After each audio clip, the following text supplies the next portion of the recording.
ప్రియమైన సహోదరి సహోదరులారా, మీకు శుభవార్త. 2025 సంవత్సరంలో మొత్తం 365 అంశాలను మీతో పంచుకోబోతున్నాము.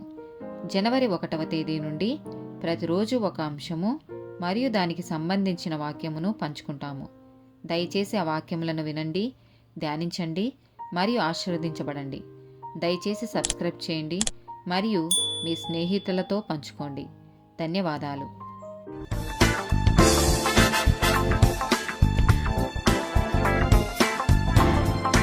44th డే టాపిక్ సమాధి. కీర్తనల గ్రంథము 90వ అధ్యాయము 10వ వచనం. మా ఆయుష్ కాలము 70 సంవత్సరములు, అధిక బలమున్న ఎడల 80 సంవత్సరములగును. అయినను వాటి వైభవము ఆయాసమే, దుఃఖమే. అది త్వరగా గతించును, మేము ఎగిరిపోదుము. కీర్తనల గ్రంథము 116వ అధ్యాయము 15వ వచనం. యెహోవా భక్తుల మరణము ఆయన దృష్టికి విలువగలది. యోబు గ్రంథము 14వ అధ్యాయము 1-2 వచనాలు. స్త్రీ కనిన నరుడు కొద్ది దినముల వాడై మిక్కిలి బాధనొందును. పువ్వు వికసించినట్లు వాడు పెరిగి వాడిపోవును. నీడ కనబడకపోవునట్లు వాడు నిలవక పారిపోవును. యోబు గ్రంథము 1వ అధ్యాయము 21వ వచనం. తాము పోయిన తర్వాత తమ ఇంటి మీద వారికి చింత ఏమి? మొదటి తెస్సలోనీలకు రాసిన పత్రిక 4వ అధ్యాయము 13-18 వచనాలు. సహోదరులారా, నిరీక్షణ లేని ఇతరుల వలె మీరు దుఃఖపడకుండు నిమిత్తము నిద్రించుచున్న వారిని గూర్చి మీకు తెలియకుండుట మాకిష్టము లేదు. యేసు మృతి పొంది తిరిగి లేచనని మనము నమ్మిన ఎడల అదే ప్రకారము యేసునందు నిద్రించిన వారిని దేవుడు ఆయనతో కూడా వెంట పెట్టుకొని వచ్చును.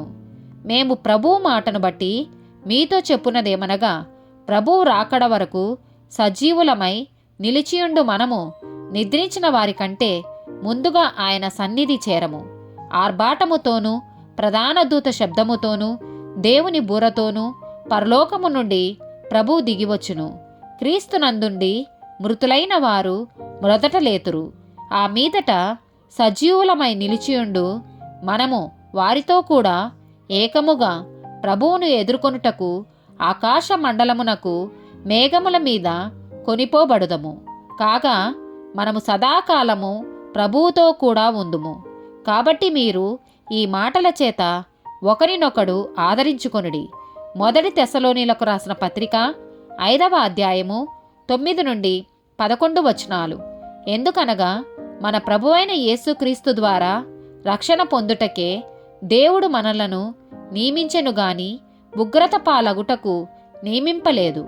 మనము మేలుకొని ఉన్నను నిద్రపోవుచున్నను తనతో కూడా జీవించు నిమిత్తము ఆయన మన కొరకు మృతి పొందెను. కాబట్టి మీరిప్పుడు చేయుచున్నట్టుగానే ఒకరినొకడు ఆదరించి ఒకరినొకడు క్షేమాభివృద్ధి కలగచేయుడి. ప్రకటన గ్రంథము 21వ అధ్యాయము 1-4 వచనాలు. అంతట నేను క్రొత్త ఆకాశమును క్రొత్త భూమిని చూచితిని. మొదటి ఆకాశమును మొదటి భూమియు గతించిపోయెను, సముద్రమును ఇక లేదు.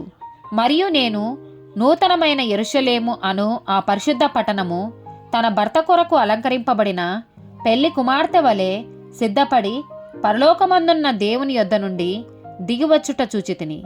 అప్పుడు ఇదిగో, దేవుని నివాసము మనుషులతో కూడా ఉన్నది. ఆయన వారితో కాపురముండును, వారాయన ప్రజలయ్యుందురు. దేవుడు తానే వారి దేవుడయ్యుండి వారికి తోడయ్యుండును. ఆయన వారి కన్నుల ప్రతి బాష్ప బిందువును తుడిచివేయును. మరణము ఇక ఉండదు, దుఃఖమైనను ఏడ్పైనను వేదనైనను ఇక ఉండదు. మొదటి సంగతులు గతించి పోయినని సింహాసనములో నుండి వచ్చిన గొప్ప స్వరము చెప్పుట వింటిని. 2వ తిమోతికి రాసిన పత్రిక 4వ అధ్యాయము 6-8 వచనాలు. నేనిప్పుడే పానార్పణముగా పోయబడుచున్నాను. నేను వెడలిపోవు కాలము సమీపమై ఉన్నది. మంచి పోరాటము పోరాడితిని, నా పరుగు కడముట్టించితిని, విశ్వాసము కాపాడుకుంటుని. ఇక మీదట నా కొరకు నీతి కిరీటముంచబడి ఉన్నది. ఆ దినమందు నీతిగల న్యాయాధిపతి అయిన ప్రభువు అది నాకు మాత్రమే కాకుండా తన ప్రత్యక్షతను అపేక్షించు వారందరికీ అనుగ్రహించును. ఆమేన్.